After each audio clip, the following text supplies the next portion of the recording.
Fala, meu povo, mais um episódio do Pod Esporte começando. Pod Esporte, que é um podcast original aqui dos estúdios da Olá Podcast. Claro que você já conhece. Se não conhece, por favor, vai lá no aplicativo ou no site deles, www.olapodcast.com, e confira a infinidade de podcasts que tem lá. Tem muita coisa legal, muita coisa bacana. Lembrando que o Pod Esporte também tá, além do YouTube, que você deve estar vendo, já deve ser inscrito, já deve ter deixado o like, a gente tá no Spotify e no Deezer. Tá bom? Hoje vamos falar sobre um esporte que, habitou minha infância, cara. Por incrível que pareça, acho que a infância de quem é mais ou menos da minha idade ali habitou também. Um esporte pouquíssimo comum no nosso país, mas estamos aqui com, vou falar do Pelé, o Pelé do bobsled brasileiro. Seja muito bem-vindo ao Pod Esporte, Edson Bibilatti. Obrigado, cara. Eu que agradeço. Obrigado a oportunidade demais aí de vir falar um pouquinho do esporte de inverno, bobsled. Falei errado, Pelé? Nada. Aí, boa. Não tem comparação, né? Pelé é Pelé, né? Mas já é uma honra você ter uma comparação como essa. Cara, é inevitável a gente perguntar. Primeiro que assim, você é baiano, né? É inevitável. Cara, bobsled, velho, da onde saiu isso? E eu falei no começo da história do filme, né, que habitou a minha infância por causa de um filme, Jamaica Abaixo de Zero, com certeza aí quem é da nossa cidade viu, né, você tem uma idade muito próxima à minha, com certeza viu Jamaica Abaixo de Zero, que era a primeira equipe jamaicana a participar de Jogos de Inverno, Jogos Olímpicos de Inverno.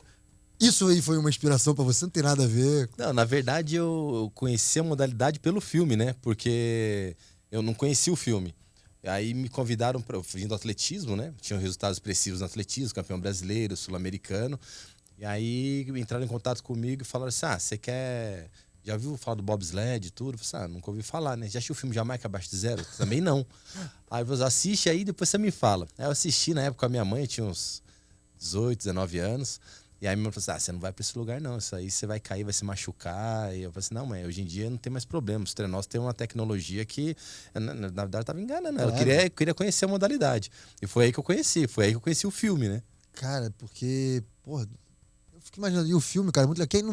Quem não viu ainda, por favor, cara, é uma diversão, tá no final de semana em casa de bobeira aí, coloca, porque é muito legal mesmo. É show. É a história da primeira equipe jamaicana, que é real, né, na verdade, real. A história é real.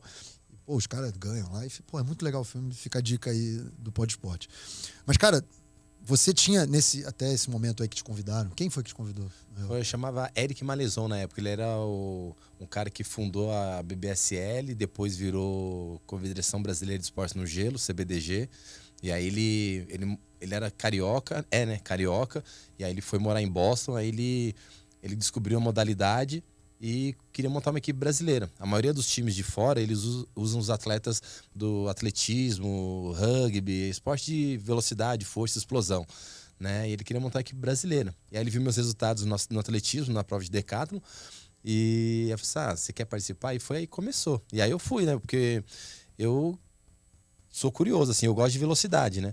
Mas eu no controle, assim, né? Porque se você me convidar para andar de balão, paraquedas, body jump, não vou, só fico olhando só, né? Mas, e como você desceu no trenó a 150 km por hora? Eu fui de cabeça baixa rezando e depois que eu passei a linha de chegada... Porque você tá no comando. Não, mas eu não era o piloto na época, eu ficava atrás, eu queria conhecer a modalidade, né? Mas vou contar até a história desde o começo, né? Claro, claro. Porque aí eu falei assim, beleza. Minha mãe falou assim, beleza, então vai. Eu falei pra ele que eu queria. Ele falou assim, então tá bom. Aí no final do ano nós viajamos, porque a temporada é sempre de novembro a março, mais ou menos, né? E aí em dezembro a gente chegou a passagem, vamos embora, vamos conhecer. E aí meu primeiro contato, assim, foi saindo do aeroporto, né? Menos 15 graus. E aí eu falei assim, caramba, igual o filme, eu voltei pra dentro do aeroporto, coloquei minhas blusas ali, mas continuei passando frio. Mas enfim, aí pegamos o carro, fomos pro alojamento. E aí ele falou... Em Boston. Descemos em Albany. E de Albany nós fomos pra Lake Placid. Lake Placid é ali interior de Nova York, ali. Dá umas 2, 3 horas de Boston. Você, né? Quem eram os outros 3 doidos? Era eu, Rodrigo Paladino, que depois ele foi pros Jogos Olímpicos de 2002 também, que fazia atletismo, fazia 110 com barreiras. E Edson Trindade, ele fazia queda de braço, ele morava em Boston também, era um amigo do Eric lá, e ele convidou, aí fomos nós 4 na primeira vez. O Eric ia junto. Ele era o piloto, né? Ele era o piloto, tá. ele já tava lá, ele convidou a gente pra ser os cavalos pra empurrar o trenó. Eu não te perguntei, mas você é oriundo de qual esporte do atletismo? Você Eu fazia o decathlon. Decathlon, você falou. Decathlon, pra quem não conhece, são 10 provas do atletismo. Ele é dividido... Você só fez coisa Só tranquilinha. coisa sossegada. É dividido em 2 dias de competição, 5 provas cada dia. E aí, às vezes, a gente fala decathlon, as pessoas falam assim, tem natação, bicicleta. Não, é só do atletismo mesmo, as provas do atletismo. É só o que cansa e machuca só de verdade. Só é isso aí. E aí, pra não ficar por isso mesmo, foi pra um Você esporte foi pro pior. bobsled, muito tranquilo. E aí vocês desceram lá, continua a história. Aí chegamos no alojamento, eles falaram assim, troca de roupa aí, tu come alguma coisa, descansa um pouquinho, que mais tarde nós vamos lá pra pista. Eu falei, beleza. Pensei, vamos ver os trenós, como funciona, como o pessoal desce, né? E vamos embora. Aí chegamos na pista, né? Aí os caras tiraram o trenó, mostraram o trenó que a gente ia descer. Aí falou assim, experimenta esse capacete aqui. Eu experimentei, até aí beleza, já ia descer daqui uns dias, né? Aí os caras colocaram o trenó dentro do caminhão, o caminhão começou a subir, vamos pro topo da pista. E aí chegou no topo da pista, falou assim, a gente vai descer hoje pra teste pra competição que vai ser semana que vem. Eu falei assim, caramba, mas já? Aí você, mas fica tranquilo, você não precisa empurrar o trenó, porque para empurrar o trenó tem toda uma técnica, a gente vai estar conversando daqui a pouco, mas aí só senta aqui e abaixa a cabeça. E só a hora que o piloto falar freia, aí você levanta a cabeça e puxa o freio, né? Nossa, beleza. Meu amigo, mas foi uma descida ali, falando tanto palavrão ali, rezando ao mesmo tempo. Meu Deus do céu. Eu falo assim, o caramba. famoso passageiro da agonia, né? Da agonia. Eu falei assim, o que eu tô fazendo aqui, papai do céu? Me ajuda, me proteja. Mas depois que passou a linha de chegada, eu falei assim, caramba, é isso aqui? Eu acho que eu gostei disso aqui, hein? Quero ir de novo. E foi aí que começou a história no bobsled. E só para entender, você falou, só para entender agora um pouco de como funciona realmente o bobsled. Tem o piloto, o bacano frente, né? Aí tem mais 3 atrás, o de 4, né? Porque a gente tá falando de 4, que foi o que você participou depois, eu vi. Isso, é. O de 2 mais o de 4. As modalidades do bobsled hoje é o two-man e o four-man, né? Existe o monobob, que entrou agora nos Jogos Olímpicos do ano passado na China, que na verdade ele começou com um teste para os Paralímpicos, né? Para eles poderem estar competindo, e aí foi adaptado para as mulheres, porque a Confederação Internacional queria dar as mesmas condições de medalhas para as mulheres, porque o masculino tinha o two-man e o four-man, e o feminino só tinha o two-woman. Aí eles colocaram o monobob para as mulheres, e aí então existe o monobob feminino, e para os jovens, né? E para parabob, e aí tem o two-woman, aí o two-man e o four-man. Esse aí das mulheres o que é? É o mesmo? É um carrinho e só vai um. O monobob é um trenó também de bobsled, só que o atleta ele vai sozinho, ele empurra o trenó, pilota e freia. Cobra, ele faz tudo. Cabeceia. Exatamente, faz tudo. Entendi. Então vamos lá. O foreman é o piloto, aí tem 3 atrás. Esse segundo aqui, o que ele faz? Eles são chamados de pushers, né? Todos são pushers, todos empurram o trenó, mas a nomenclatura no bobsled é o piloto, os pushers e o brakeman. O brakeman é o homem que é responsável para frear o trenó quando passa a linha de chegada. Mas ele só pode frear depois que passa a linha de chegada. Uma que você frear antes, você vai perder velocidade, não faz sentido. E se você acabar freando antes também, você estraga a pista e você paga uma multa, né? Porque a pista ela é toda trabalhada, a pista ela é feita de concreto, ela é toda refrigerada, como se fosse uma geladeira. Então ela é toda sinuosa. Só existe uma pista de gelo natural que fica em Saint-Moritz, na Suíça. E ela é construída todo ano, né? Por uma famílias, né? Que constroem a pista. Cara, então é de concreto. Ela é de concreto, ela é toda de concreto e toda refrigerada. Então, cada pista, ela é diferente. As curvas são diferentes, a metragem é diferente. Então, você tem que andar a pista com os treinadores todos os dias para saber o que você tem que fazer em cada curva, cada pedacinho. Porque o treino desce muito rápido, não dá tempo de você pensar, você tem que estar com a pista memorizada. Então ela é toda... Pô, meu irmão, jamais acabar de zero, por favor, assista. Os caras ficavam lá estudando, né? Então, isso aí, a nomenclatura é essa. Então é o piloto, os pushers e o brake. Esses pushers, eles só empurram mesmo. Só empurra, e aí depois depois que entrou dentro do trenó, eles ficam... Porque as pessoas veem o trenó na TV, acham que ele vai sozinho, né? Na verdade, a gente que é o piloto, ele é o primeiro a entrar, tem 2 comandos que ele segura 2 manoplas, que ele tem as cordas ligadas no eixo, e ele vai para a esquerda e para a direita. Então ele é completamente controlado. Você vê o trenó tombando, é cagada do piloto. Aquelas porradas na o piloto que não acertou. Mas, e os outros, eles têm a função de empurrar o trenó o mais rápido possível. Depois que eles entram no trenó, eles ficam numa posição aerodinâmica por causa do vento. Porque 1 milésimo de segundo ali te tira uma medalha. Né? Então ela é muito competitiva a modalidade. O piloto ele fica só com o olhinho. Só fica com o olhinho ali enxergando a pista e pilotando, e os outros vão atrás, cabeça baixa, rezando, né? Então, porque, ó, por exemplo, vamos lá. O último, né? O último, ele nem é o pior de todos. porque no desespero, né? Bateu o desespero, a ansiedade, vai vocês aí. Caga a pista, paga isso aí. Agora os dois do meio, velho. Os dois do mesmo desesperador. Não tem saída, né? Só faz o trabalho sujo, cara. Ele só vai passageiro da agonia, baixa aqui e vai. Cara, que maluquice, velho. Mas é legal, mas é tudo sincronia, tudo treinado, né? Quando a gente chegou na modalidade, a gente era bagunçado, né? O trenó ia para um lado, a gente ia para o outro, não sabia o que estava acontecendo. A gente era completamente despreparado e não sabia, mas era o começo de uma modalidade, o começo para o Brasil, né? Então, ao longo dos anos, nós viemos evoluindo. Depois de cada Jogos Olímpicos, a gente veio crescendo. Hoje a gente é referência, né? No mundo, assim, como atletas com vontade, com preparação, com técnica, né? O que falta pra gente é material competitivo, né? Se der isso na nossa mão... O que seria material competitivo? Tipo, ter lugar pra você treinar em casa, por exemplo? Não, na verdade seria... Porque, um exemplo, os trenós, eles são... fabricado com algumas empresas, mas um exemplo, os alemães, eles se fabricam os trenós, não vendem para ninguém. Os americanos também, a BMW que ajuda, os engenheiros da BMW que ajuda a construir, também eles não vendem. Então eles fazem todo um trabalho aerodinâmico, túnel de vento, então é todo preparado, né? E os trenós que tem no mercado para vender é cerca de 70 mil euros, né? Então a gente já sai 6 vezes atrás dos caras lá fora. 70 mil euros para eles é 70 mil euros. Pra gente é 6 vezes mais, vezes 6. Então a gente já sai atrás dos caras. Então pra gente é mais difícil, que nem nos Jogos Olímpicos de 2022, ano passado, nós somos finalistas, primeira vez que nós somos finalistas nos Jogos, nosso material era todo alugado, né? A gente alugou um trenó da Coreia, que era de 2018, né, que eles usaram na Olimpíada de 2018, pegamos umas lâminas emprestadas dos americanos, que deslizam no gelo, que eram umas lâminas um pouco melhorzinhas, né? E a vontade nossa. E tinha times que ficaram para trás da gente, que tinha trenós novos, atuais, e ficaram para trás. Brasileiro é um bicho muito foda, cara. Não, brasileiro tem que ser estudado, porque a gente, quando se propõe a fazer uma coisa, a gente faz com vontade, né? Por mais que a gente não tenha tantos recursos, mas a vontade que a gente tem é muito grande, né? E isso fez a diferença pra gente. Cara, é um absurdo, velho. Assim, porra, vou cansar de te parabenizar durante todo o episódio aqui pelo trabalho, porque, porra, primeiro que é meio óbvio, assim, inimaginável. Você fala, pô, no país tropical, Brasil, pô, o que você faz? Bobsled. Primeiro que duvido que todo mundo saiba o que é. É difícil, né? Então, pô, a galera da nossa cidade sabe, enfim, por causa, né, disso que eu falei aí do filme e tal, mas, cara, é impressionante, assim, o que vocês fazem. E onde vocês chegaram, né? Uma final olímpica. Mas vamos contar a história das Olimpíadas aí, porque eu acho que é legal a gente contar todo o caminho.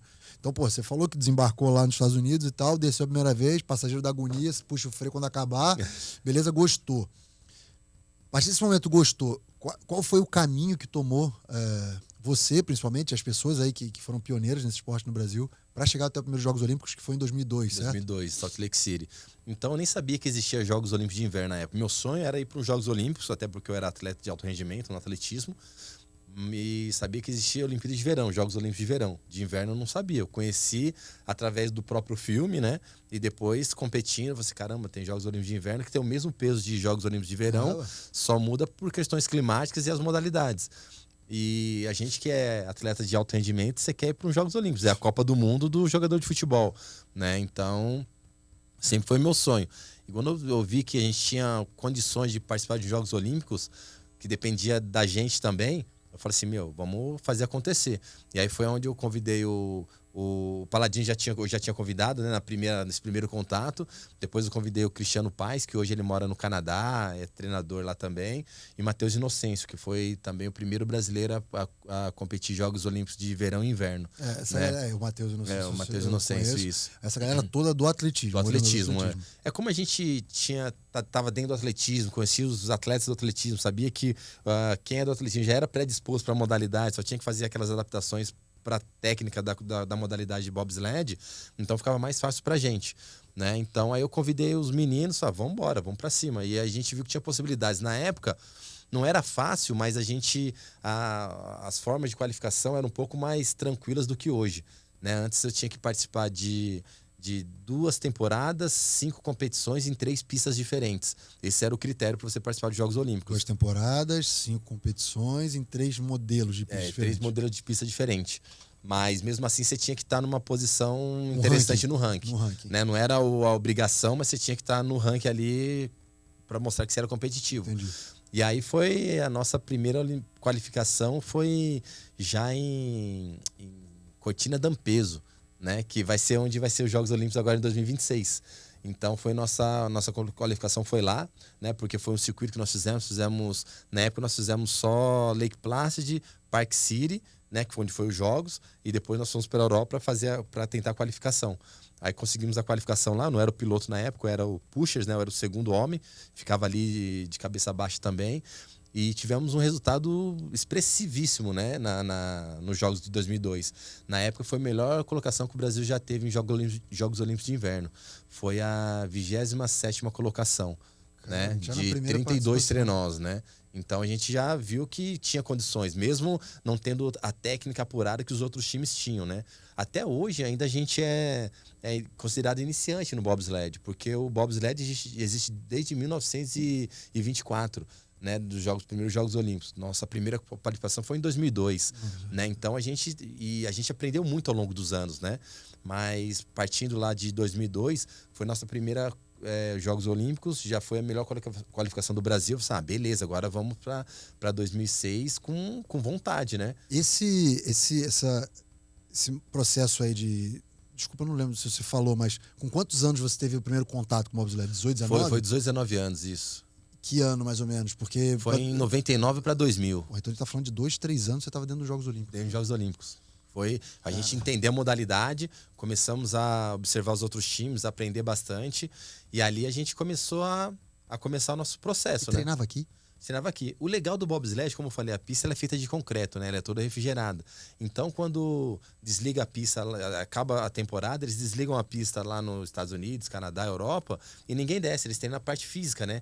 Só que alguns times têm uma pista de gelo, que é só para treinar a largada, que eles chamam de ice house, é uma casa de gelo, que é um trenó que corre no gelo também. Acho que eu vi um vídeo seu. Isso. Que ele não é fechado. Não é nada, é um trenó, um pedal de ferro que, com as lâminas que descer para você empurrar no gelo ali para treinar a largada. Então eles conseguem treinar o ano inteiro, né? Alguns times não tem essa casa de gelo, mas tem uma pista de push, de largada, de rodinha, né? É um trenó que corre em cima de um trilho de rodinha.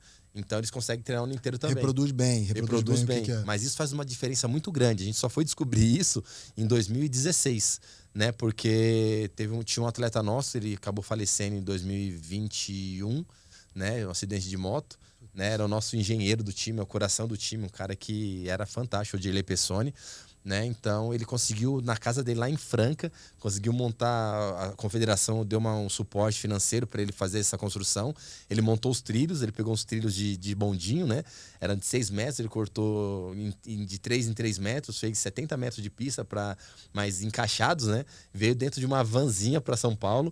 A primeiro local que nós colocamos nessa pista foi no NAR, né, no Núcleo de Alto Rendimento do Irineu Lotur, que sempre abre as portas pra gente, não só pra gente, mas pra todos os esportes. Né? Os caras são referência ali. Os caras são incríveis. E aí eles falaram assim, traz pra cá que a gente coloca a pista de vocês aqui. E em 2016. Então nós chegávamos nas temporadas, para as competições, sempre só ia melhorar a nossa largada no final da temporada, porque a gente ia competindo, ia acertando a posição, esse aqui é melhor nessa posição, esse aqui é melhor desse lado, esse aqui é melhor de brakeman. Então a gente ia só construindo dessa forma. E quando a gente construiu essa pista em 2016, em 2017, quando nós chegamos na primeira competição em 2016 para 2017, nós já tínhamos o melhor push da competição na primeira competição. Então, isso já a gente viu a diferença que foi. Imagina, e isso faz uma diferença muito grande. Imagina tivesse, fomos para 2002 lá, os primeiros Jogos Olímpicos. Putz, imagina, nesse período até o próximo, 2006, tivesse trabalhado isso, soubesse essas coisas, a evolução teria sido talvez mais rápida e tudo. E aí ainda começou, aí depois de 2002, fomos para 2006, agora vamos, né? E aí eu continuei treinando como pushers ainda, né? Eu fui para brakeman, né? O trenó que é responsável para frear o trenó. E aí veio o Márcio, que fazia lançamento do disco do atletismo. A gente convidou o Claudinei Quirino também. Teve essa Claudinei Quirino que foi. Isso eu acho que foi legal, porque o Claudinei na época, tinha uma exposição era muito recordista grande. Sul-americano e foi o momento que o bobsled falou, Claudinei Quirino vai pro bobsled. Exatamente, aí deu um boom pra gente, né? Beleza. E aí o Claudinei foi engraçado, a história do Claudinei foi que nós chegamos, o problema do Claudinei foi que A gente tava... Foi um grupo de atletas primeiro, né? Pra pilotar, porque aí depois mudou o piloto, né? Foi o Ricardo Raschini, tinha o Márcio e tinha um outro piloto também. E aí, nós chegamos em Park City ainda, né? Foi o primeiro... Meu não, mas do Claudinei o primeiro contato. Chegamos um pouquinho depois, os atletas já estavam treinando lá. E aí o Claudinei falou assim, Claudinei, os meninos estão descendo bem aí, desce uma vez pra você sentir como que é, né? Beleza, Bindilate, vamos lá, ele me chamava de Bindilate. Me chama, né?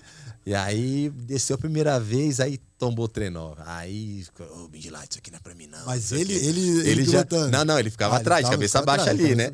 E aí, beleza. E aí, o Claudinei, medo, né? De descer, porque tombou, né? Primeira vez, a primeira descida já tomba, então ele fica sem referência, né? Eu falei, não, Claudinei, ficava, vai dar certo, não sei o quê. Só que como tinha mais gente, então a gente deixava ele mais tranquilo, porque a ideia do Claudinei na equipe era chamar a mídia, para mostrar a modalidade, para ter patrocinadores, né? E aí, beleza. E aí foi que a gente classificou para os Jogos Olímpicos 2006, né? O Ricardo Raschini era o nosso piloto. E aí o Claudinei ia só como reserva, né? Mas ele ia pra mídia, né? Sim, Essa que é a ideia, ele já sabia disso. E aí, beleza, a gente pode levar os 4 que vai competir e mais um reserva. E aí, beleza, aí todo ano antes de porque os Jogos Olímpicos é de meados de fevereiro ali, começo de fevereiro até o final de fevereiro, né? 20 e pouco de fevereiro.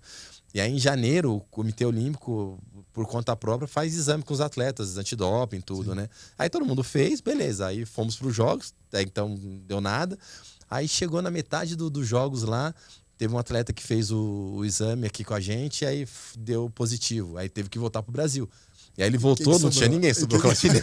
Rapaz, o negão abriu o olho.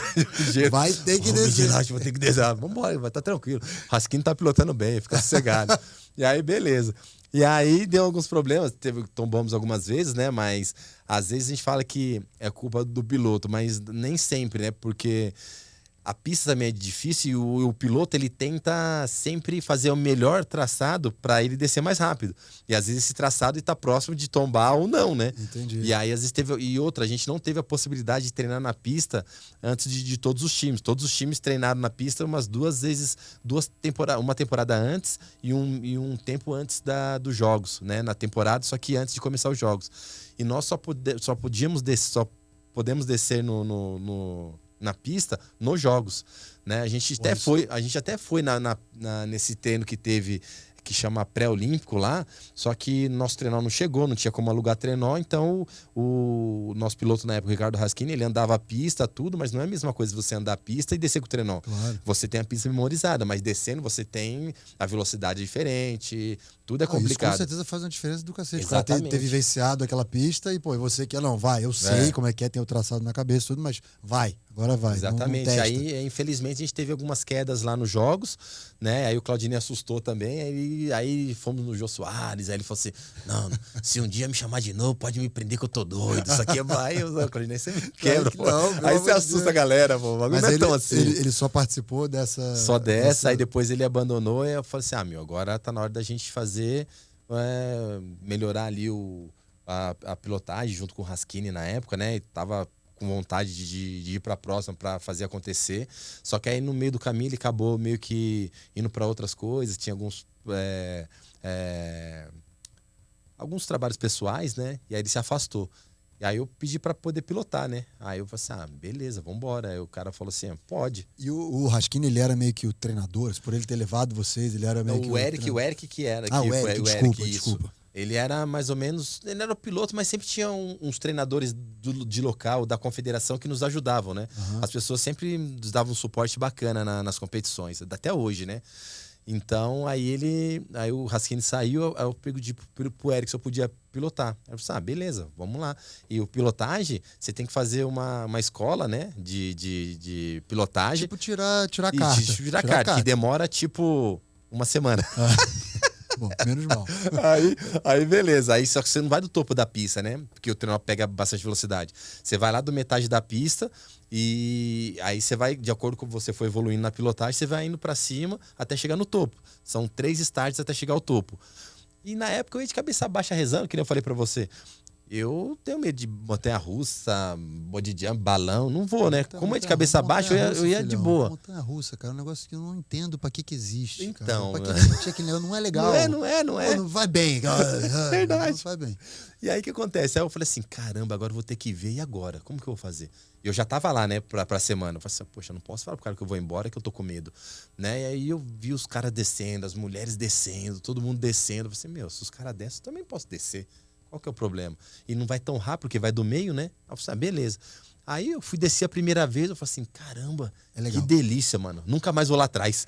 No comando. Porque você tá no comando, se tombar você já sabe, você já se protege antes, quem tá atrás nunca vai saber. Só cai. E aí depois eu nunca mais fui atrás. Aí eu comecei uma preparação para os próximos Jogos Olímpicos, que ia ser em 2010 em Vancouver, no Canadá. Só que aí já começou uns problemas administrativos na confederação, a gente fomos para a temporada 2009, 2010 para tentar a qualificação, mas aí teve problema com o treinador e fomos desclassificados de algumas competições, aí não rolou. E aí depois de 2010, nossa confederação foi meio que interditada, então a gente não podia competir. Aí eu falei assim, caramba, e agora? Agora eu comecei a pilotar, eu queria para os meus Jogos Olímpicos pilotando para ver como que é esse negócio, né? Mas foi interditada por quem a confederação? Porque como tinha alguns problemas administrativos, aí o próprio COB ele não interditou, mas ele não estava repassando verba para a confederação. E aí foi onde eu, junto com o Emílio na época, que foi depois o presidente, né, ele entrou como interventor. O Emílio ele fazia skeleton, ele entrou depois de ver a gente nos Jogos Olímpicos 2002. Esse é mais maluco que maluco, né, cara? Aquele skeleton, que vai a pranchinha de barriga para baixo. Quem não sabe, explica o que é skeleton. Tem na pista de bobsled ali, é o bobsled, o skeleton e o luge. Né, o bobsled vai dentro do carrinho, o luge é o que vai de barriga pra cima, né? Que é louco. E o skeleton que vai de barriga pra baixo. Eu não sei o que é pior. Dizem que o skeleton é o mais seguro. Eu nunca testei. O freio é a sua cabeça. É você mesmo. E aí eu prefiro no bobsled que se tomar uma baixa aqui, o tenor me protege o capacete, né? Exatamente. Mas aí eu conversei com o Emílio, falei, Emílio, a gente não vai poder competir, o nosso sonho é ir para os Jogos Olímpicos, né? O meu ir pro terceiro, mas primeiro como piloto. E ele também queria ir como no skeleton para primeiro Jogos Olímpicos dele, né? Que era em 2014, na época. Aí ele falou assim, velho, vambora, vamos fazer acontecer. Aí fomos atrás dos advogados, tudo. Aí pegaram um bolo assim de irregularidades na confederação. Aí conseguiram afastar o presidente na época. E aí o Emílio entrou como interventor. E aí depois ele foi nomeado presidente, aí foi onde teve um divisor de águas da confederação, né? Só que antes disso, a gente teve que participar de uma competição em 2012 e 2013, porque senão a gente não conseguia disputar a vaga olímpica 2013 e 2014, que os Jogos Olímpicos foi 2014. E aí nós montamos uma equipe ali em 8 meses, assim, foi muito rápido. A gente sabe, a gente que é atleta de alto rendimento, você não... 8 meses não monta nada. Você começa um processo. Mas o bom é que os atletas já tinham a parte física preparada, porque vieram do atletismo, e a gente foi, depois lapidamos os meninos. Isso, a parte técnica. E aí nós fomos pro... E essa qualificação em 2011 e 12 foi difícil, porque... 2012 e 13, né? Porque era a última competição da temporada, a gente tinha que completar essa competição. Se a gente não completasse, a gente não ia poder disputar a vaga para 2014. E eram 2 competições, a gente tinha que completar uma. Aí a primeira competição, eu me tombo o trenó. Aí a gente não passa a linha de chegada, eu falo assim, putz, só tem mais uma, e agora? E aí você sabe, aí foi noite em claro. E nesse intermédio, a mãe desse nosso atleta que faleceu, né, em 2021, o Odilei, a mãe dele tinha falecido nesse dia. E aí foi pior ainda. Todo mundo tenso, ele vai embora, não vai. Ele falou assim, não, eu vou ficar porque eu não posso fazer mais nada. Minha mãe faleceu, eu vou chegar lá, já vai ter sido o velório dela, o enterro. Então eu tô com vocês aqui, vambora. E aí foi aquela tensão, meu. Aí eu, noite em claro, eu falei assim, caramba, que nervoso. Só não pode errar. Só não pode errar.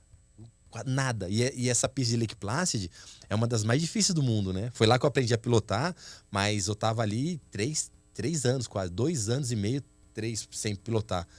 E aí eu falei, vambora, vamos lá, Papai do Céu vai nos ajudar, mano. E aí a gente passou a linha de chegada, não tombou, não teve problema nenhum, foi uma festa, mano. Tudo bonitinho. Foi uma festa, um chororô, né? Porque a emoção de qualificar, a emoção da mãe do Odilei. E foi, acho que Deus falou assim, não, vocês vão pra esses jogos, mano. E fomos, cara. O Edson, você não explicou, assim, por exemplo, você falou, descemos, tombei, beleza. Desceu, tombou, não tem mais chance. Como é que funciona, tipo, a competição olímpica, né? Então, vai lá, você... 32, quantos são?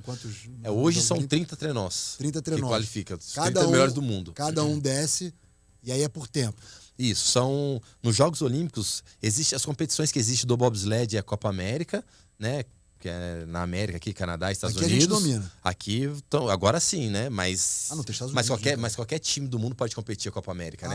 Ela é Copa tá, América porque é na América, e tem Copa Europa, tem Copa do Mundo, que é um circuito da Copa do Mundo. Não quer dizer que é só a galera daqui, nem quer dizer que é só a galera da Europa. Isso, você pode ir para qualquer competição. Pelas localidades, né? Copa Europa, Copa América. Aí tem Copa do Mundo, que é um circuito que só vão os melhores, né? Eles vão para... E é uma competição em cada pista. E tem Campeonato Mundial e Jogos Olímpicos. Copa América, Copa do Mundo e Copa Europa são 2 descidas. Então, você desce a primeira e aí... Depois, os 20 melhores desce a segunda. Aí se tiver mais de 20 trenós, dos 21 para trás não desce mais. Entendi. Então desce a segunda só os 20 melhores, aí só muda a ordem. Do mais lento é o primeiro, pro mais rápido é o último a descer. E aí é a junção das 2 descidas. Aí somando as 2, quem tiver o menor tempo é considerado campeão. Entendi. O Campeonato Mundial e Jogos Olímpicos são 4 descidas. Todo mundo desce 3 descidas, a 4ª descida só desce os 20 melhores, que é considerada a final. Entendi. Né? E também junta as 4 descidas. Vai juntando cada descida, e aí o menor tempo das 4 descidas é o campeão. Tudo no mesmo dia, não? Não, quando são 4 descidas, são duas num dia e 2 no outro. São 2 dias. Se você estiver entre os 20, no caso, né? Isso, se você desce 2 num dia, certeza, e uma certeza. E aí a última só se você for o finalista, se estiver entre os 20 melhores. Entendi. É legal, isso é diferente, né? O esquema. Porque você falou, putz, descemos uma Caio. Tudo bem, uma merda, porque você vai ter que na próxima fazer um tempo extraordinário. Exatamente. Mas, pô, você não caiu, não, sai fora. Não, e tem todo um processo, né? Não é só, pega o trenó, leva lá pro topo da pista e desce.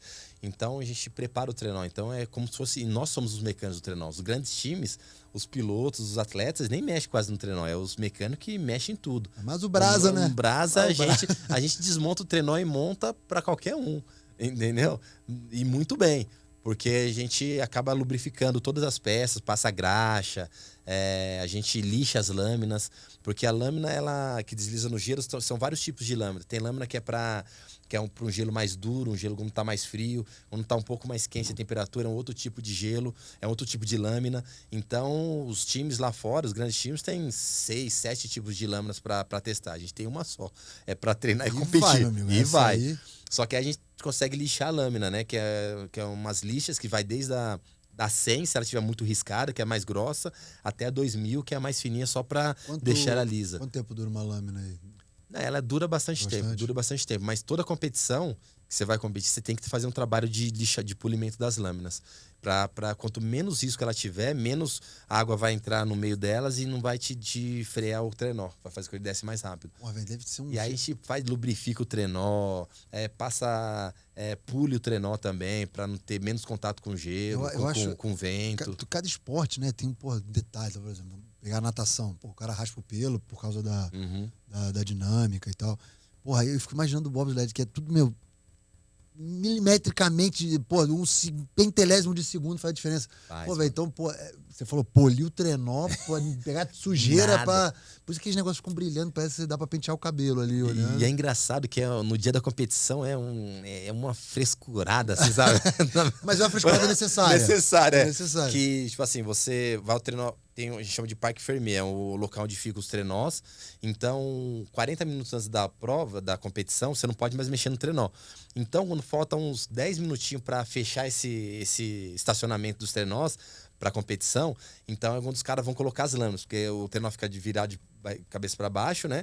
Então, eles já têm a medida das lâminas certinho, se ela já está regular, você já alinha o trenó antes. Então é só chegar lá, colocar as lâminas e apertar. Encaixar. Então você pule o trenó, deixa a lâmina dentro da caixa, tudo bonitinho, lá no quentinho. Aí dá uns 10 minutos, você vê todo mundo indo pro trenó lá pra colocar, que nem pit stop, assim. Vai lá, coloca as lâminas, ficam lá uns guarda-costas lá do lado pra ver se ninguém rela no trenó, derruba o trenó. Eu fico imaginando muito engraçado. A primeira participação de vocês no Jogo Olímpico, vendo esses caras, o Brasa lá com o trenó todo montado. E aí, nós já tava lá certinho no vento estampado. O trenó sobe esse trem pra cá pra descer e tal. Cara, Era bagunça, mano, era e engraçado. aí hoje que legal, que Hoje atingiu um nível, né, um diferente. nível completamente diferente. Aí em 2014 também teve um outro fator engraçado, porque aí sim a gente treinamos de uma forma mais focada para os jogos. Por mais que a gente montou a equipe em 8 meses, a gente tinha um treinador que era, na verdade, era o atleta que foi com a gente em 2002 e ele era treinador lá no Canadá. A gente convidou ele para ser o nosso treinador. Então a gente estava tudo completamente já preparado. Já era a terceira vez, né? Não é, pô, não é acabação de É. assustar, não. Já era a terceira É. participação. E aí o que acontece? A gente, para você qualificar para os Jogos Olímpicos, hoje, depois de 2014, depois de 2006, não sei se foi pelas nossas quedas na competição, aí a partir de 2010, para você qualificar para os Jogos, não tinha, mas tinha que ter o 5-3-2, mas você tinha que estar entre os 30 no ranking mundial. Senão você não classificava. Aí você pega 4, 5 times da Alemanha, 4, 5 dos Estados Unidos, aí mais uns outros times da Europa. Ah, porque não é um só por país. Não, tipo assim, quem tá em primeiro do ranking, primeiro e segundo do ranking, combinado com os outros times que estão mais próximos dos 10 primeiros, pode levar 3 times. Aí do segundo, do terceiro ao sexto, pode levar 2 times. Aí do sexto até o 30º, no caso, pode levar um time só. Mas aí não são 30 nações, são 18 nações que pode, mais 30 treinós. Mas 2 pode levar 3. Então não é a seleção da Alemanha, a seleção... Não, são times, da Alemanha mesmo que representam. É a seleção, né, da Alemanha, mas eles têm 3 times, um exemplo. Tem 3, 4, 5 times, mas só podem 3 se ele estiver bem colocado no ranking. Entendi. E é assim que funciona. E aí, o ranking para a qualificação olímpica, ele abre na temporada olímpica, não é você classifica durante um ano antes. 4 anos Não. É um exemplo. Agora, a próxima Jogos Olímpicos é 2026. Então, a qualificação ela abre em novembro de 2025 e se encerra em janeiro de 2026. Pra fevereiro. Em fevereiro, são os Jogos Olímpicos. Então, em 2014, até a última competição, a gente não sabia se estava qualificado, né? Porque a gente era sempre no limite ali, né? E aí nosso trenó já estava meio bagunçado, né? A gente precisava pintar, fazer umas reforminhas, porque a gente tombou algumas vezes. E aí a gente teve que arrumar o trenó. Mas a gente qualificou ele em dia 10 de janeiro. Só que a gente voltou pro Brasil, o trenó já ia pra Rússia, que no caso foi na Rússia, em 2014. E aí foi pra Rússia, e nós chegamos lá, a gente não conhecia a pista também, a gente não teve a oportunidade de descer na pista que nem os outros times antes. E só que ia ter 2 dias de treino livre. E a gente ia poder competir. Só que aí o que acontece? Nesses 2 dias era no dia 4 de fevereiro, né? E aí no dia 3 de fevereiro e aí no dia 4 era a abertura dos jogos. E aí a gente ia competir só lá pro dia 15 ou 16 ia começar a descer. E aí, o que a gente fez? A gente ia envelopar o trenó. Nosso trenó tava todo bagunçado. Só que para envelopar o trenó, a gente teve que fazer tipo um trabalho de funilaria nele. E o Dilei, no caso, na época, era o nosso funileiro. E aí, deixamos tudo... Todos os trenós lá já tava pronto para os Jogos Olímpicos, tava bonito. E o nosso tava tudo cheio de... Parecia ver sabe, funilaria? Chega o cara na funilaria, vê o carro tudo bagunçado, cheio de massa. Era o nosso trenó. E aí, beleza, a gente falou assim, a gente vai deixar abrir mão desse treino para envelopar e chegar o trenó bonito, ou vamos do jeito que tá, depois desse treino a gente vai envelopar o trenó para os Jogos. Vamos do jeito que tá, a gente tem que descer. A gente tombou em 2006, não competiu em 2010, se a gente não competir agora, vai que a gente toma, é ruim, de Deus, problema. E aí, beleza, aí fomos com o trenó, meu amigo, a hora que o nosso trenó saiu do caminhão no topo da pista, todo trenó bonito, só o nosso, todo remendado. Todo mundo olhou pro nosso trenó, Jamaica abaixo de 0. Não, total. Porque o primeiro trenó que os caras descem no filme é um trenó emprestado, que ele arruma tudo remendado. Total, cara. Aí a câmera sai no jornal, aí não sei o que, Brasil passa vergonha, não sei o que. Mas a gente tinha que poder descer, aí fomos. E a expectativa era de ver o nosso trenó no dia dos treinos oficiais, que ia estar pronto. Sim. E aí começou um trabalho de envelopamento. De novo, o Dilei, que era o cara que ia envelopar, a gente só ajudava ali. E depois, no dia dos treinos oficiais, o nosso trenó desceu.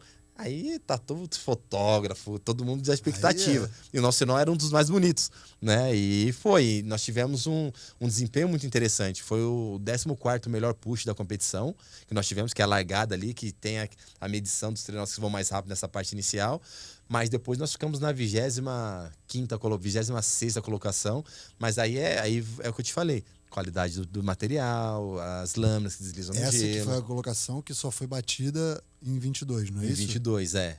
E aí depois fomos aí, beleza, agora voltamos. Agora vamos para 2018 voando. Aí a gente contratou umas técnicas britânicas, que foi maravilhosas com a gente, que no caso a gente melhorou com elas em 2 anos de trabalho com elas, que foi 2017, 2015, 16 e 17 nós ficamos com elas, 3 anos.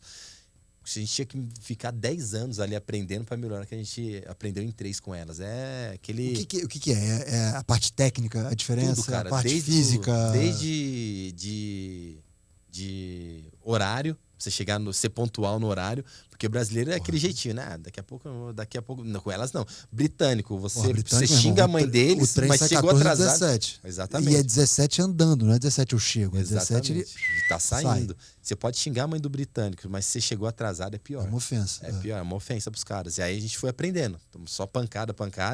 E aí uniforme, todo mundo começou a estar mais organizado no uniforme, pontual. Porra, desculpa te interromper, mas eu sou um cara que acredito muito nisso, véio, que esse tipo de coisa, a grande maioria dos atletas acha que é besteira e tal. Essa parada, velho, do uniforme, do horário, acho que isso mostra um grau, um nível de comprometimento, né, dentro do que você se propõe a fazer, cara. Pô, se você quer, eu quero uma medalha olímpica. Pô, se você não consegue chegar na hora, como é que você vai se comprometer?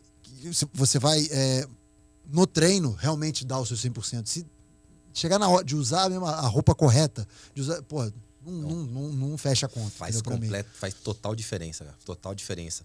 E a gente era... Pô, você olhava assim e falava assim, caramba, quem que é o Brasil? É esse, Brasil é aquele, é um bando. Hoje não. Depois que a gente fez esse trabalho com elas, a gente começou a ganhar um respeito dentro do mundo bobsled, que a gente de lá pra cá não mudou mais, a gente não baixou o nível, a gente só veio evoluindo, né? Então a gente é pontual, a gente treina muito a entrada no trenó com ele parado pra treinar essa parte de entrada. Hoje os times de fora filmam nossa largada, nossa entrada, porque a nossa largada é muito boa. Sério, cara? Entendeu? A gente tem uma sincronia muito boa pra entrar no trenó. O que é a parada? Todo mundo empurra, você começa a empurrar também, você como piloto começa a empurrar, mas você é o primeiro a entrar. Isso. E aí entra o segundo, o terceiro e o quarto. E quanto mais rápido você entrar, melhor. Porque se você demora pra entrar, você tá segurando o vento.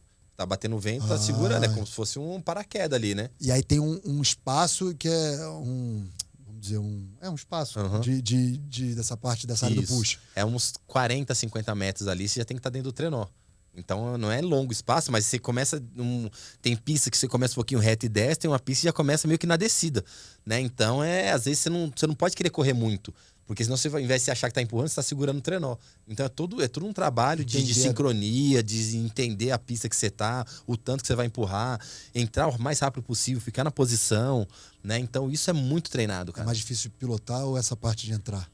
Cara, acho que tudo é difícil, né, mano? Desde de treinar essa parte de entrada, que é muito delicada. Às vezes, se o cara entrou errado, perder um pouco a atenção, ele pode trombar no outro atleta, ficar fora, o pé escorregar na hora de apoiar na borda do trenó, na asa do trenó para poder entrar.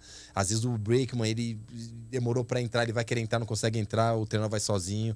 Então já aconteceu várias coisas, né? O brakeman, que é o último, o trenó atrás ele é vazado? Ele é aberto, então ele entra direto, né? Ele só dá um passo e entra. Isso, Os outros dois que tem que... Que tem que pisar na asa do trenó, isso no Foreman, né? Na asa do trenó. Então você tem que saber a perna, você tem que entrar. Você tá do lado direito do trenó, você tem que entrar com a perna direita, porque aí a sua perna esquerda fica livre para você entrar. Se você pisa com a esquerda primeiro, você te trava, entendi, né? Então fica mais difícil para você entrar no trenó. Então é muito treinado, cara. Eu tava na merda pra entrar, mas a artrose do joelho, filho, eu nunca, Nisa. Primeiro que pra flexionar o joelho até a altura do trenó, já não ia. Eu já ia ficar patinando.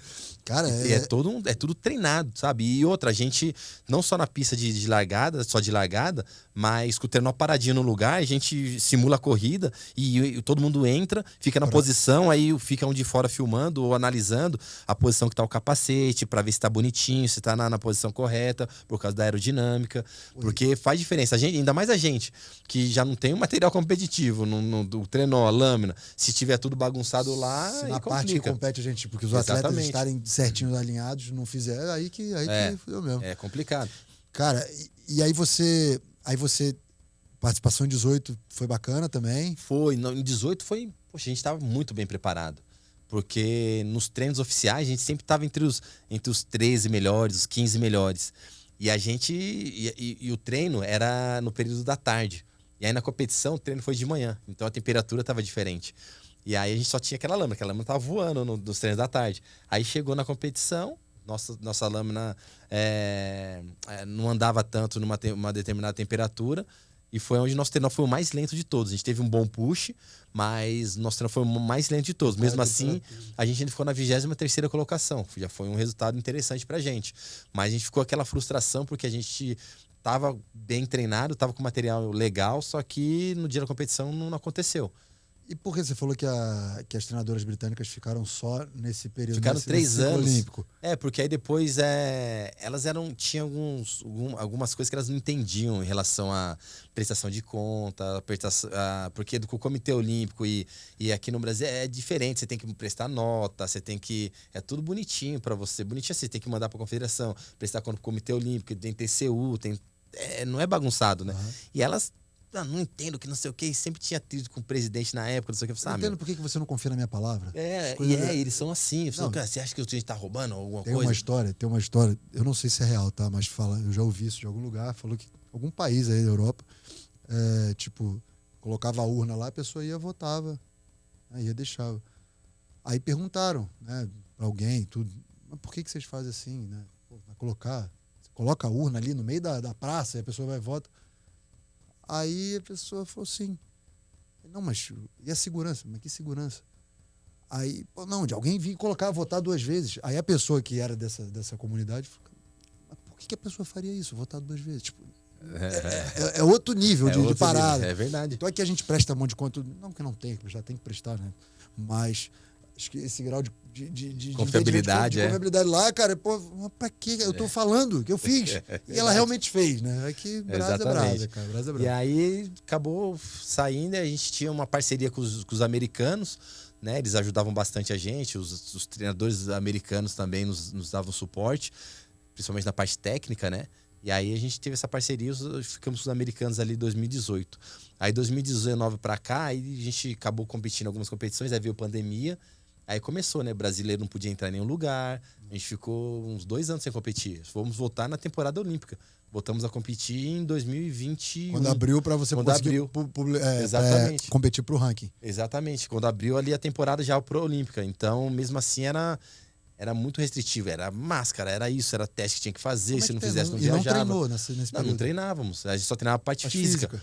Só que a gente estava tão bem preparado, com tanta vontade, ainda mais pelo que aconteceu com o delay, com essa vontade toda. Então, assim, não, vamos embora, vamos para a temporada. Aí a gente começou meio capengando, né? Capengando assim, não tava aquela sincronia com os atletas, porque veio quebrado, a gente não competiu. Porque atleta de alto rendimento tem que estar competindo todo ano. Se você não competir, você fica sem ritmo de competição. A gente estava totalmente sem ritmo. A gente estava indo bem nas competições, mas estava sem ritmo de competição. E aí chegou em janeiro, aí nós fomos já para nem voltar para o Brasil, ir direto para os Jogos, né? Aí fomos para uma competição em St. Moritz, na Suíça, fizemos uma competição lá e a gente falou assim, o push não foi legal, ficamos na 25ª colocação, acho que foi. Eu falei assim, caramba, ficamos meio chateados, assim, sabe? E aí a gente conseguiu alugar um treinador dos coreanos, né? Que usaram em 2018, aí pegamos mais umas lâminas lá dos americanos que não iam usar e pra gente ir pros Jogos, vamos embora. Tinha um técnico americano que nos ajudou, foi com a gente pros Jogos Olímpicos para ajudar nessa parte técnica, tudo. Foi uma pista que também nós não descemos nenhuma vez antes dos Jogos, fomos direto pra pista. Pô, então, cara, dos 5 jogos que você participou, você não tinha descido nenhuma antes? Nenhuma antes. Só na Coreia. Só na Coreia em 2017. Em 2018, nós conseguimos em 2017 e aí em 2018. Coincidentemente, foi um bom resultado. Exatamente. Só que em 2022 a gente tinha opção. Vocês podem ir na temporada de 2021-22. Você pode ir em novembro, antes de começar a temporada, para a China, para fazer as descidas, para conhecer a pista. Só que a gente vai gastar muita grana, vai ficar difícil para fazer a temporada. Ou vocês ficar nos Estados Unidos treinando para as competições, sabe? Vamos para a temporada, né? Lá, seja que Deus quiser.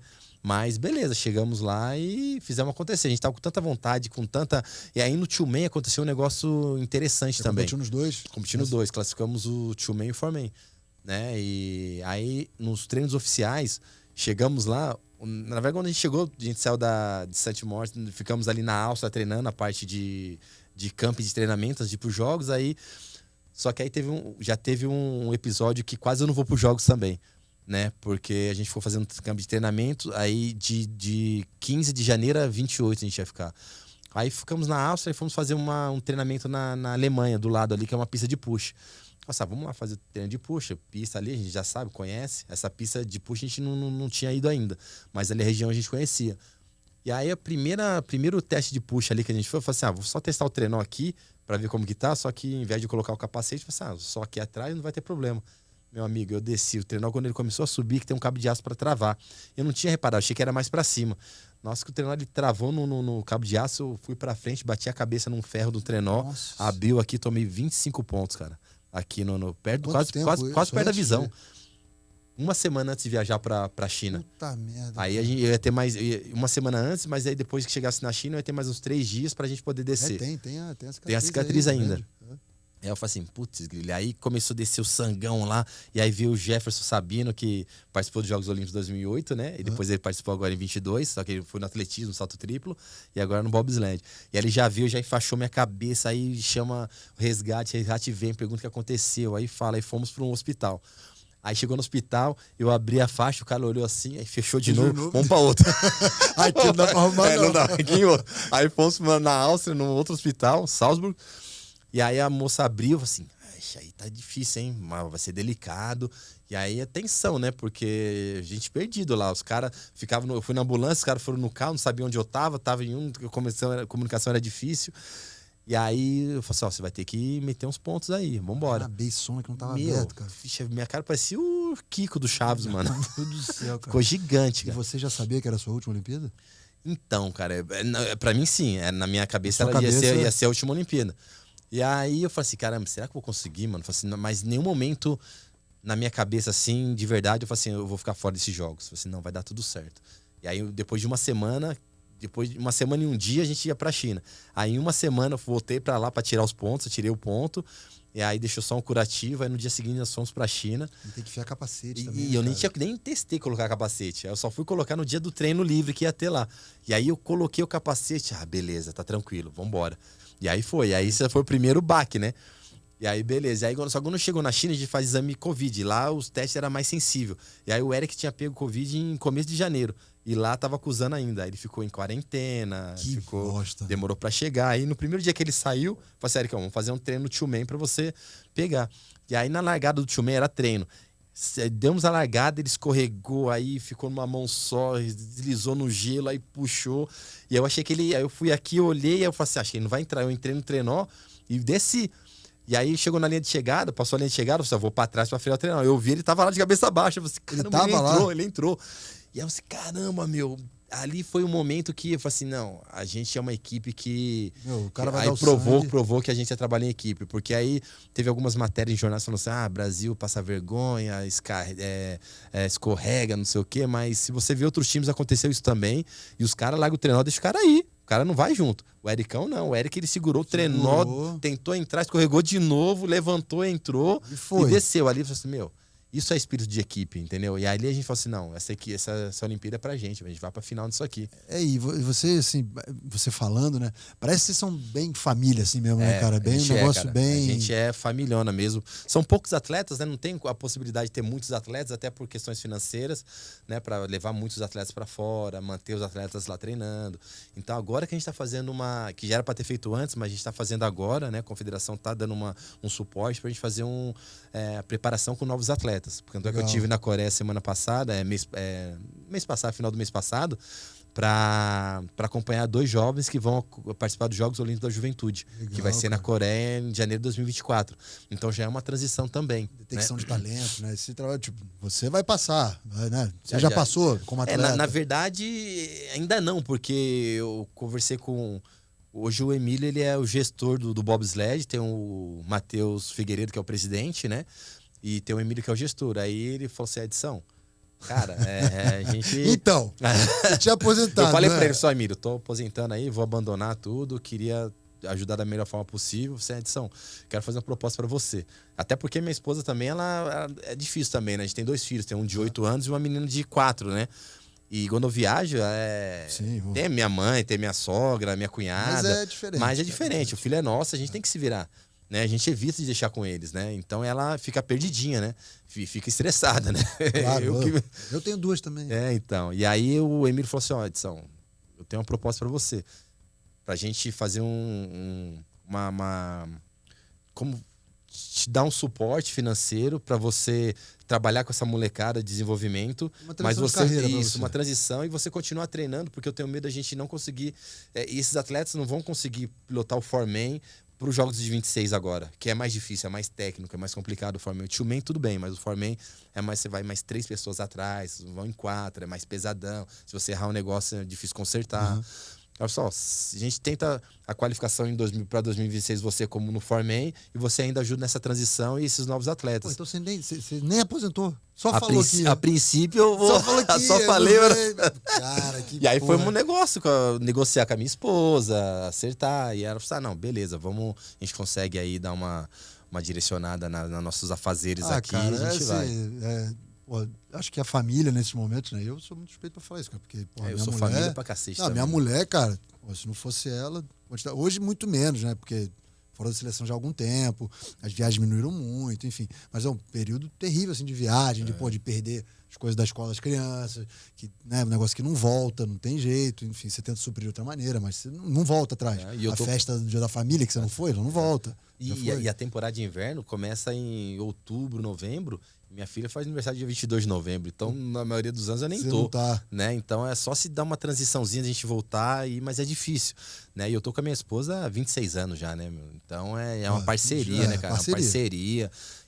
Agora a gente, na pandemia, a gente viu um monte de casais se separando, a gente se fortaleceu mais. Parece que a gente criou mais vínculo, assim, lá sabe? em casa acho que foi a mesma coisa também, cara. No momento, sabe, que eu tinha tudo pra dar errado e tal, não sei o quê, mas ali realmente você vê quem tá do lado, quem não tá, quem tá junto mesmo na hora da... A gente descobre quem tá junto na hora das merdas, né? Não é na hora que tá tudo bem, beleza. É muito fácil. Cara, e... Assim, eu tava preparado pra perguntar, não, e agora? Pós-carreira? Porra, o cara tá na carreira ainda, cacete. Que bom. Mas tô nessa, que bom. Mas eu tô nessa transição, né? Vou estar acompanhando esses jovens atletas, eles vão ter uma competição, começa a temporada para ir de qualificatória para os Jogos Olímpicos da Juventude, agora em outubro. Né? Então nós vamos para Noruega, depois a gente vai para Coreia para fazer uma competição, volta para o Brasil e aí em dezembro a gente volta para a Áustria para fazer mais uma competição, volta em janeiro aos Jogos Olímpicos da Juventude. Então você vê vai estar lá acompanhando vou estar acompanhando eles. Então isso bacana. É legal, porque eu já venho do alto rendimento, eu sou professor de educação física, sou treinador, técnico, tenho uma consultoria de corrida também, né? Online, né? Então eu já estou voltado para isso também. Eu gosto, né? Sou personal trainer, tenho meus alunos.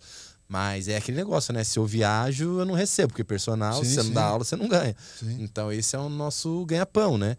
E aí a confederação tá dando esse suporte, né? E a confederação tá entendendo que é interessante a gente estar competindo, tá em competitividade, até para as pessoas que, se possível, outros atletas que queiram ingressar na nossa modalidade, tem uma referência, tem competitividade.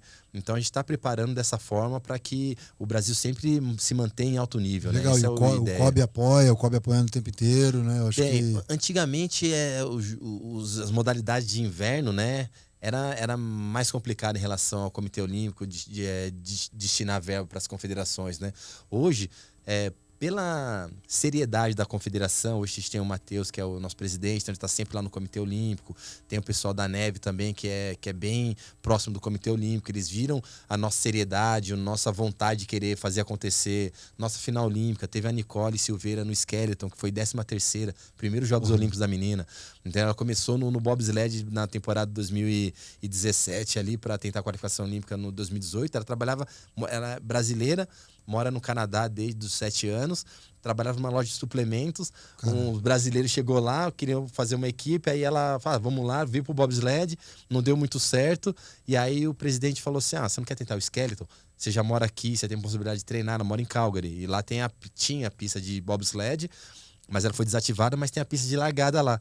E aí ela começou a treinar, gostou, começou a viajar, fazer resultados expressivos, top 10 quase aí na Copa do Mundo, e foi 13ª nos Jogos Olímpicos, melhor colocação como quase. Diz o meme, a NASA precisa estudar o brasileiro, cara. Exatamente. Porque a gente se fica futucando no Brasil, sai cada coisa, sai. Tem gente fazendo tudo que você possa imaginar, tudo, e assim, muitas vezes com qualidade. Se você tem aquilo que você falou, capacidade de material técnico, de apoio, de tudo que precisa, o mínimo que precisa para para competir, o esporte que seja, né? Você falou, alugamos para participar de uns Jogos Olímpicos, alugamos um trenó da Coreia que usaram em 2018. Meu irmão, e foi lá e desceu aquilo lá, sabe? Fez coisa legal, fez coisa bacana. Pô, imagina se chegasse para treinar, tivesse 8 mecânicos olhando pro seu trenó, agora sobe aí, vai, agora só empurrar, aí não sei o que, chegasse em casa, tivesse todo o aparato para você descansar, é outra coisa. Cara, é um negócio de outro mundo. A gente sabe que é utopia na maioria dos esportes.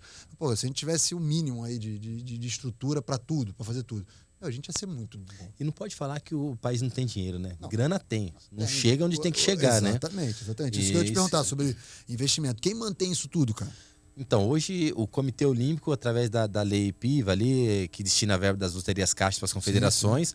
A nossa confederação recebe uma verba, está perto dos 4 milhões hoje, mas tem que ratear com 7 modalidades, mas tem uma Arena Ice Brasil, né? Que é uma arena de multiuso ali das modalidades. Tem onde o curling, fica aqui perto do, sabe o Extra da Anchieta aqui? Sei. Fica ali atrás do Extra ali. Extra da Anchieta?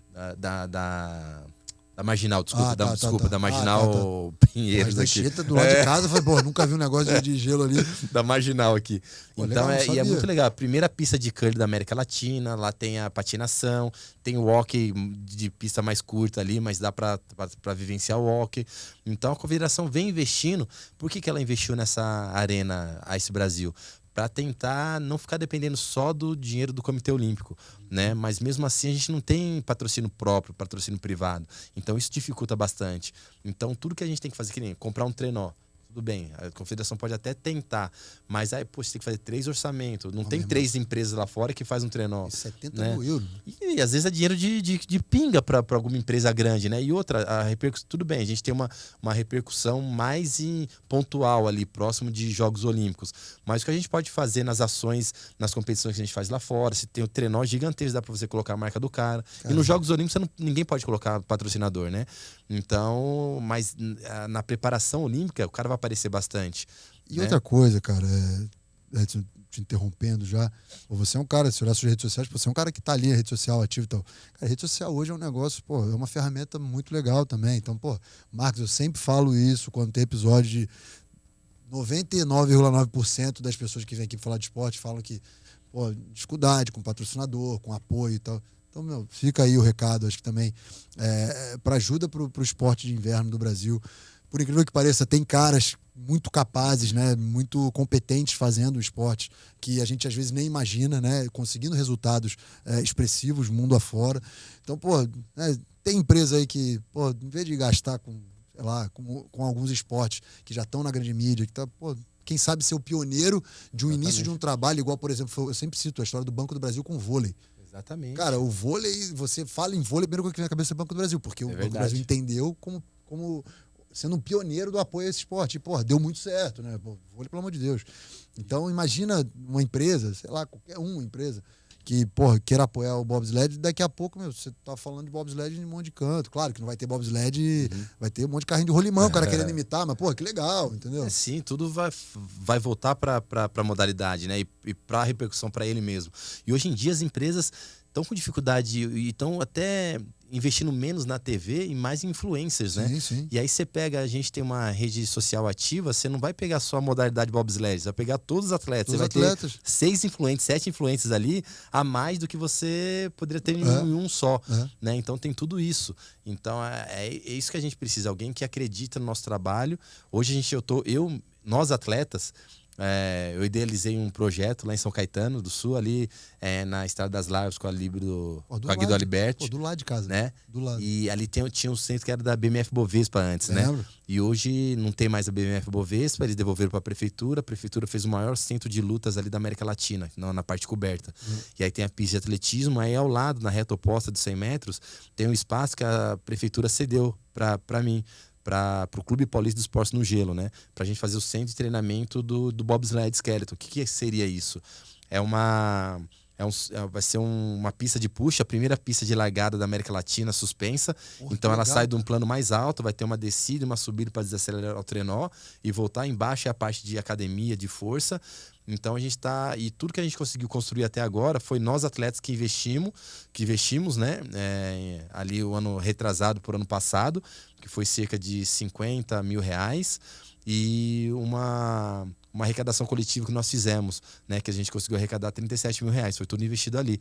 Aí não terminamos a obra, né? Tá só nas paredes, né? Ainda levantamos algumas paredes, mas vai ser um projeto social lá, não vai ser só alto rendimento. Então, as empresas que se interessarem em acreditar nesse projeto social e alto rendimento, caralho, ela vai ser pioneira, vai ser a maior da América Latina, e todas as competições todas as matérias que nós formos fazer, vai ser provavelmente nessa pista de largada. E lá tem um parapeito que vai 70 metros de parapeito ali lateral, que dá para a empresa colocar a marca dela. Quanto falta?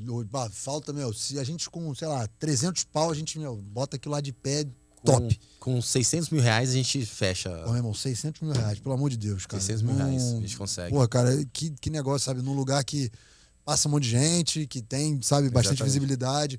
Pô, um esporte que, né, tem participação aí nas últimas Olimpíadas, quase que todas, ficou de fora de uma só por problemas não de dentro atletas, do trenó, mas de problemas externos, fora. Né? Cara, então, porra, meu, e é uma verba, por favor. E é uma verba que a empresa não precisa entregar pro clube, o clube gerir. Ela mesmo pode fazer o que se quiser, que a gente não quer name rights, essa é a ideia. A gente não quer nem mexer com dinheiro, para não achar que hoje em dia tem muito essa questão de grana, vai para isso mesmo, não vai. Não, constrói lá que a gente só vai fazer você acontecer e fazer você aparecer. Centro Pod Esporte de bobsled. Se eu tivesse, eu dava. Se eu tivesse... Mas a ideia é essa, de ter um name rights da pessoa que fez o negócio acontecer, né? Então a gente está nesse processo de difundir mais a modalidade. Dessa forma, a gente vai fazer a modalidade crescer e a gente chegar com muito mais força em futuro próximo aí, quem sabe ser top 5, medalhista. Porra, que legal, cara. Eu sempre dou exemplo da ginástica artística, né? Antigamente a gente falava assim, poxa, o que esses caras querem, o que o Brasil quer na ginástica artística? Isso aí é para europeu, para americano. Vai ver agora. Vai passear. Hoje tem medalhista campeão olímpico, tem nome de movimentos que é nome de brasileiro. E foi o que aconteceu. Alguém que acreditou lá atrás e começou a investir, hoje tem. É a mesma coisa com qualquer esporte, né? E com a gente não é diferente. E né? a oportunidade dessas marcas, eu sempre falo isso, de ser pioneiro, cara. Ser pioneiro, pô, imagina dar certo. Tenta. Dá oportunidade pra quem quer trabalhar e tudo. Exatamente. Edson, cara, porra, show, muito hein? legal. Que sua show. história, porra, espero que você tenha curtido. Papo, cara, eu sabia de bobsled, como eu disse. Aliás, os caras tinham que me pagar o Jamaica Brasileiro, porque eu mais falei desse Jamaica Brasileiro aqui, impossível. Mas, porra, muito legal conhecer um esporte novo, conhecer, pô, um cara tão empenhado na modalidade, que é a cara da modalidade, né? O negócio, você tá desde o começo. Cara, eu sou vidrado no negócio. E assim, chamei de Pelé do bobsled sem saber, mas saio daqui convicto de que realmente é. Então, cara, muito sucesso pra você. Parabéns pelo seu trabalho, mais sucesso. Feliz que você ainda não encerrou a carreira, né? Meio encerrou e já voltou. A gente fala, a idade é só um número, né? A idade é só um número. Não, pra mim já passou do número. Não, mas eu também queria aposentar, porque cansa, né? E outra, a gente quer estar ajudando nos bastidores. Mas se a gente tiver a possibilidade de ajudar mais ainda e fazer a modalidade crescer mais, poxa, eu tô aqui pra isso, cara. Muito legal, cara. Espero que você tenha gostado. Amei. Seu recado, suas redes sociais. Vou deixar tudo aqui na descrição do episódio, mas deixa tudo aí. Poxa, obrigado mais uma vez a oportunidade de poder falar um pouquinho mais de uma modalidade que não é tão conhecida ainda para os brasileiros, mas tenho certeza que ainda a gente vai aparecer muito para vocês. E, poxa, sempre acompanho os esportes, não só o bobsled, mas no geral, porque a gente que está lá competindo, a gente está lá com coração e com vontade. A gente não está lá para passear, para se divertir, né? Porque nós brasileiros, né? A gente vê o segundo colocado como nada, né? Mas primeiro dos últimos, meu. Mas os atletas do Brasil, eles fazem acontecer de uma forma que vocês não imaginam. E o quanto as pessoas lá fora conhecem o Brasil por causa dos atletas. Então, meu, ajuda a gente, acredita que a gente faz acontecer. Você vê o esporte durante Jogos Olímpicos e até coloca o futebol nisso tudo aí, vai de Copa do Mundo e tal. Cara, é muito legal você ver ali um momento do espetáculo, mas, cara, o que os atletas fazem até chegar ali, cara, acho que é só sendo atleta para entender. As pessoas não entendem. As pessoas que eu digo comuns, né? De comuns, não entendem, cara. Não entendem. Esporte é literalmente cultura, né? Ele abre portas para as pessoas, né? Às vezes, se na vida comum da pessoa ele não ia sair da cidade dele, e ele te proporciona conhecer outras culturas, te transforma num ser humano melhor. E você não precisa ser atleta de alto rendimento, você não precisa ir para uns Jogos Olímpicos, mas se você também é um cara que só trabalha no corporativo ali, faz uma modalidade e compete, para você ver o quanto vai fazer a diferença na sua vida profissional. Vai fazer você crescer muito mais e ser muito mais competitivo e querer evoluir cada vez mais e ajudar a sua empresa e as pessoas que estão com você. Né? Cara, com certeza absoluta. Edson, obrigado demais. Muito sucesso. Agradeço, sucesso pro Bobsled do Brasil. Obrigado mesmo, irmão. Pulso de simpatia, grande Edson. Show. E pra você que curtiu mais esse episódio do Pod Esporte, não esquece de mandar esse episódio pra todo mundo, comentar nas nossas redes sociais, deixar o seu like no episódio, fazer tudo o que tem que fazer para que a gente atinja cada vez mais pessoas e o projeto siga firme e forte, tá bom? Espero que vocês tenham curtido. Um abraço, até a próxima. Fui!